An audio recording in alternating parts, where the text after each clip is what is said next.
بخل وہ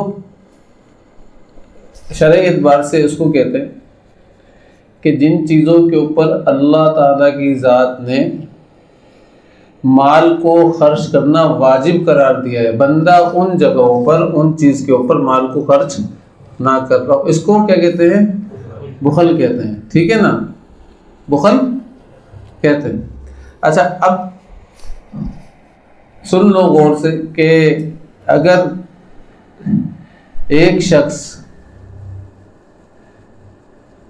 علمی اعتبار سے بہت ساری چیزیں جانتا ہے، علمی اعتبار سے بہت ساری چیزیں جانتا ہے، لیکن وہ لوگوں کو نہیں بتاتا، اس کا علم یہاں خرچ کرنا واجب تھا، یہ بھی بخل کر رہا ہے یہ، اور یہ کرنے والا کون ہے؟ یہ خود بخیل ہے۔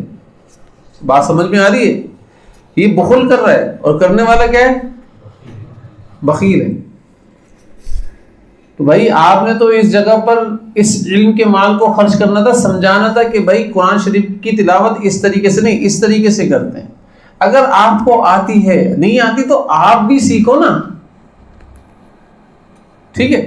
اگر آتی ہے اور کوئی آپ کے گھر میں غلط پڑھ رہا ہے، کوئی بیوی غلط پڑھ رہی ہے، ماں غلط پڑھتی ہے، باپ غلط پڑھتا ہے، تو آپ کیا بولو گے؟ اب یہاں پر اس علم کو خرچ کرنا واجب ہے، آپ کے اوپر بتانا واجب ہے۔ اگر آپ نے اس کو یہاں پر خرچ نہیں کیا نا تو آپ بخیل ہو، بخل کر رہے ہو،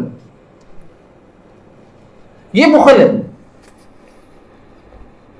ہم کیا سمجھ رہے ہیں کہ بھائی ہم صرف یہ سمجھتے ہیں کہ مال خرچ، جو مال پیسے والا ہوتا ہے نا، روپے والا، ڈالروں والا چل رہا ہے آج کل، تو صحیح ہے نا، ہر بندے کی زبان میں ڈالر ہے، کتنے کا ہو گیا آج؟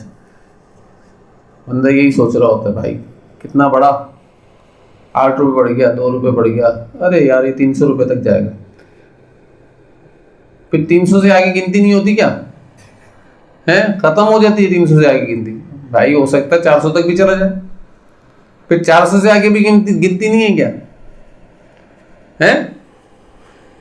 تو بتانے کا مقصد یہ کہ صرف یہ مال جو روپے کی کنڈیشن میں، سونے کی کنڈیشن میں، چاندی کی کنڈیشن میں، تجارت کا مال، اس کو ہی مال نہیں کہتے۔ اصل مال جو ہے نا وہ علم ہے، علم۔ حضرت علی رضی اللہ تعالیٰ تو مال ہی علم کو کہتے تھے، وہ فرمایا کرتے تھے جو فنا نہ ہو وہ ہے مال، جو فنا ہو جائے وہ مال ہی نہیں ہے۔ وہ تعریف ہی کیا کرتے تھے مال کی کہ جو فنا نہ ہو، جس کا بقا ہے وہ کیا ہے؟ وہ اصل تیرا مال ہے، اور جس کو بقا ہی نہیں ہے، فنا ہونے والا ہے، وہ تیرا مال ہی نہیں ہے۔ تو لہذا بعض علماء حضرات مال کی تعریف یہ بھی کیا کرتے تھے کہ بھائی جو تو نے خرچ کر دیا وہی مال ہے، بس جو تیرا ہے وہ مال تیرا ہے، اور جو تو خرچ نہیں کر سکا، تیری جیب میں بھی ہو تب بھی وہ تیرا نہیں ہے۔ تو بھائی مال کبھی بھی اپنا ہوا ہی نہیں ہے، اور علم کبھی دوسرے کو اگر آپ نے دیا ہے تو وہ آپ سے جدا کبھی نہیں ہوا، بلکہ دوسرے تک بھی گیا ہے تو اس کا ثواب بھی آپ تک ہی پہنچا ہے۔ حضرت علی رضی اللہ عنہ فرماتے تھے کہ مال خرچ کرنے سے گھٹتا ہے اور علم خرچ کرنے سے بڑھتا ہے، دونوں میں فرق ہے نا، ہے؟ مال خرچ کرنے سے کیا ہوتا ہے؟ گھٹتا ہے، اور علم خرچ کرنے سے بڑھتا ہے۔ تو لہذا بخل جو ہے نا، آپ صلی اللہ علیہ وسلم نے فرمایا کہ شح سمجھتے ہیں؟ وَمَن يُوقَ شُحَّ نَفْسِهِ فَأُولَٰئِكَ هُمُ الْمُفْلِحُونَ، جو شخص اپنے نفس کے بخل سے بچا لیا گیا، شح یہ بخل کو ہی کہتے ہیں، نفس کے بخل سے بچا لیا گیا، فَأُولَٰئِكَ هُمُ الْمُفْلِحُونَ، تو پھر یہی لوگ کیا ہیں؟ کامیاب ہیں۔ اور اس کے بارے میں ایک واقعہ بھی آتا ہے نا کہ ایک دفعہ آپ صلی اللہ علیہ وسلم نے کسی سے پوچھا بھائی میرے پاس مہمان ہے، کون اس کی مہمان نوازی کرے گا؟ تو ایک صحابی کھڑے ہو گئے، فرمایا یا رسول اللہ میں کروں گا مہمان نوازی، اور وہ اپنے گھر پر لے گئے۔ جب آپ صلی اللہ علیہ وسلم نے ان کو حوالے کر دیا مہمان کو اور وہ اپنے گھر پر لے گئے، تو انہوں نے کہا کہ بھائی آپ صلی اللہ علیہ وسلم نے ایک شخص کی خاطر مدارت کے لیے میرے ساتھ کر دیا، اپنی بیوی کو آ کر کہا تو گھر میں کچھ ہے؟ تو فرمایا نہیں، گھر میں تو کچھ بھی نہیں ہے، ہاں اتنا ہے کہ جس میں ایک بندہ کھا سکتا ہے، باقی اور کوئی نہیں کھا سکتا، میں بھی بھوکی ہوں، آپ بھی بھوکے ہیں، بچے بھی بھوکے ہیں، کیا کریں؟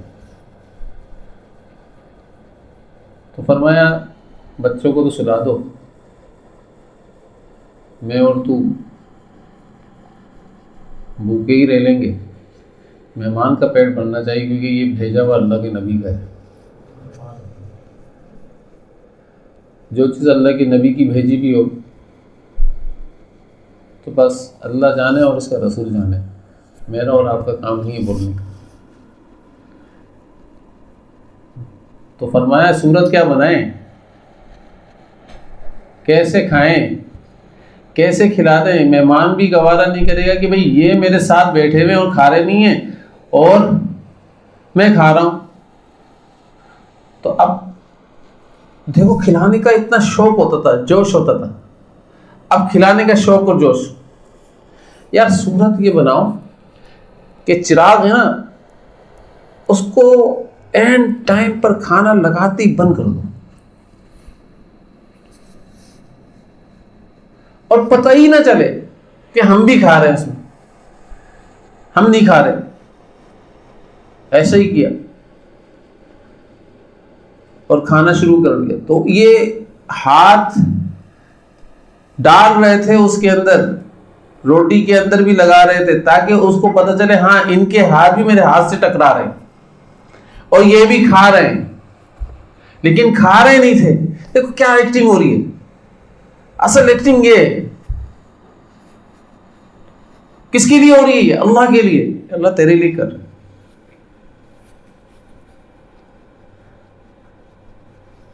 تو نہیں کھایا۔ صبح اللہ کے نبی صلی اللہ علیہ وسلم نے فرمایا کہ بھائی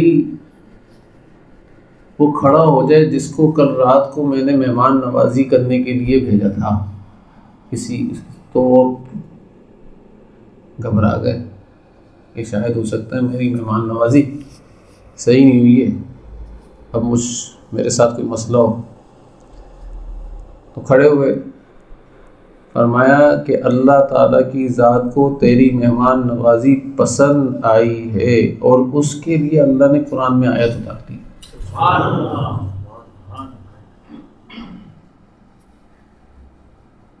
کہ جو اپنے اندر کے شح، اپنے اندر کی کنجوسی سے بچا لیا گیا، فَأُولَٰئِكَ هُمُ الْمُفْلِحُونَ، بس یہی لوگ کیا ہیں؟ کامیاب۔ تو میں بتا رہا تھا کہ بخل یہ نہیں ہے کہ بھائی آپ کے پاس بہت سارا مال ہو اور آپ اس کو خرچ نہ کر رہے ہو، نہیں بھائی، کم مال والا بھی اگر خرچ نہیں کر رہا اس کو بھی بخل کہتے ہیں۔ ضرورت کے موقع پر، ضرورت کے وقت، اس کو شح کہتے ہیں۔ تو یہاں پر بات یہ ہے کہ جو اپنے اندر کے شح سے بچا دیا جائے، کنجوسی سے بچا لیا جائے، تو بس وہ کامیاب ہے۔ اور پھر آپ صلی اللہ علیہ وسلم نے اس پر حدیث بتائی کہ ایمان اور شح ایک قلب کے اندر جمع نہیں ہو سکتے۔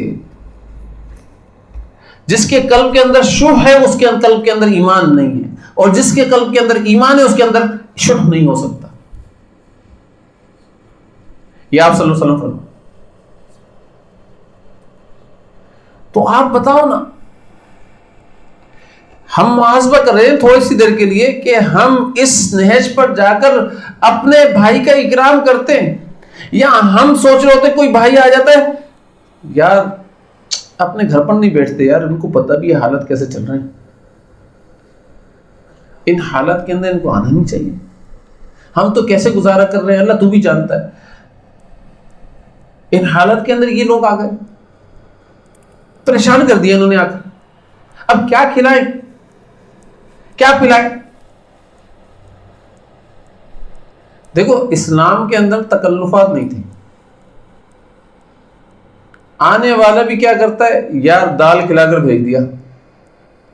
آنے والا بھی کیا کہتا ہے, یار پتہ نہیں کیا بنا ہوا تھا وہی کھلا دیا ہمارے.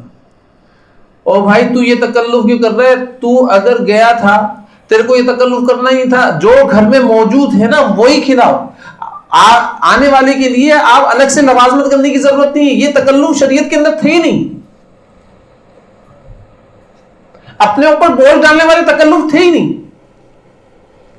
اگر آپ کے پاس گھر کے اندر جو کچھ موجود ہے نا وہ لا کر حاضر کر دو, اور نہیں ہے نا تو پھر الگ سے مارکیٹ میں جاؤ, وہاں سے لے کر آؤ, اور پھر پتہ نہیں کیا کیا کرو, دکان والوں کے ادھار کرو. یہ کرنے کی ضرورت نہیں ہے بھائی.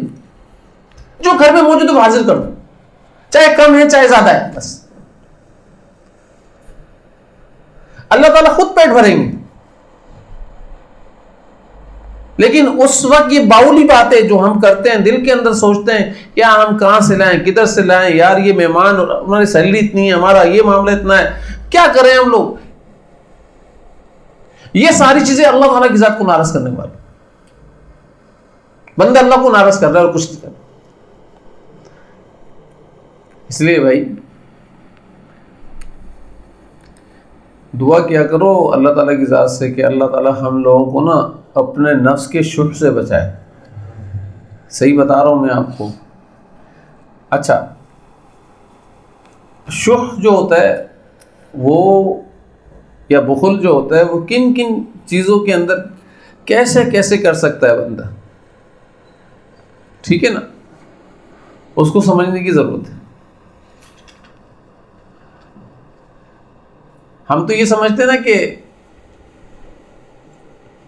ایک بندے نے مجھ سے مال طلب کیا, اور مال طلب کرنے کے اندر میں نے اس کو مال نہیں دیا, تو اس نے کیا بولا, یار یہ اللہ اس کو بہت دے رہا ہے, یہ بخل کر رہا ہے, بخیل ہے, بخل کر رہا ہے, بخیل ہے.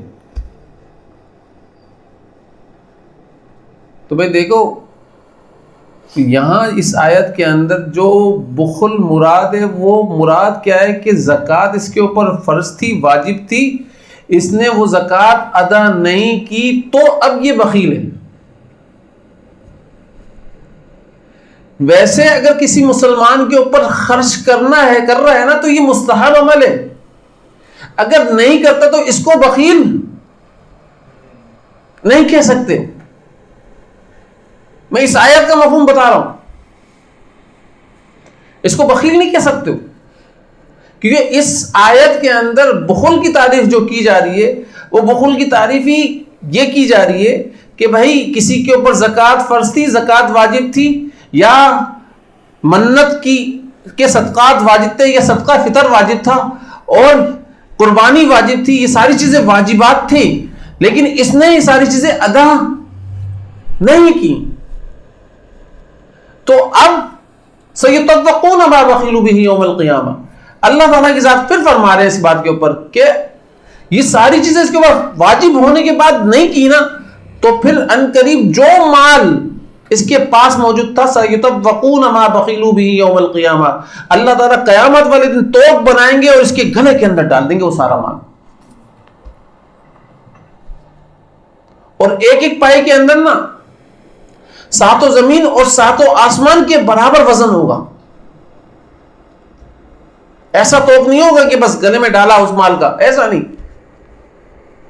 حدیث کے اندر آتا ہے ابھی معاملات شروع نہیں ہوں گے, حساب کتاب کے معاملات, اور کسی کے پاس بکریاں تھی, کسی کے پاس اونٹ تھے, آپ صلی اللہ علیہ وسلم فرما رہے ہیں کسی کے پاس کوئی اور جانور تھے اور اس میں زکوٰۃ بنتی تھی, اس نے نہیں نکالی, تو ابھی تو معاملہ شروع نہیں ہوئے ہوں گے. یہاں سے وہ بکری سینگ مار رہی ہوگی اس کو, یہاں سے یہ بکرا سینگ مار رہا ہوگا, وہاں سے اونٹ اس کو پاؤں تلے روند رہے ہوں گے, اور یہ اس وقت تک چلتا رہے گا جب تک اللہ تعالیٰ چاہیں گے, اور جب تک معاملہ لوگوں کی ختم نہیں ہوں گے. یہ اس وقت تک چلتا رہے. تو آپ بتاؤ تو صحیح کہ آپ نے بقرعید کے دنوں میں دیکھا ہے بکرے سے کیسے بچ رہے ہوتے ہیں ہم لوگ. سینگ اگر اس کے بڑے ہو جائیں تو اور بچ رہے ہوتے ہیں. بیل سے گایوں سے بچ رہے ہوتے ہیں. دور سے ہاتھ لگا, نہیں بھائی نہیں کچل دے تو کیا ہو جائے گا. تو بھائی حدیث کے اندر آتا ہے جس کے پاس مال واجب تھا اور اس نے صدقات واجبات ادا نہیں کیے تو اللہ تعالیٰ اس مال کو ایک گنجے سانپ کی صورت میں بنائیں گے.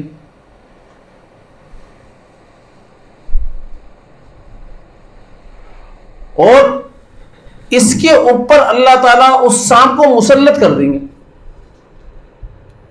جو اس کو ڈنگ مارتا رہے گا, ڈنگ مارتا رہے گا. اور یہ کب ہوگا؟ یہ قبر کے اندر جا کر ہوگا. قبر میں جیسے گیا اس کے ساتھ وہ معاملات ہونا شروع ہو گئے اور ڈنگ مارنا شروع کیا. 70 ہاتھ ایک ڈنگ کے نیچے, ایک ڈنگ مارنے سے نیچے چلا جائے گا. 70 ہاتھ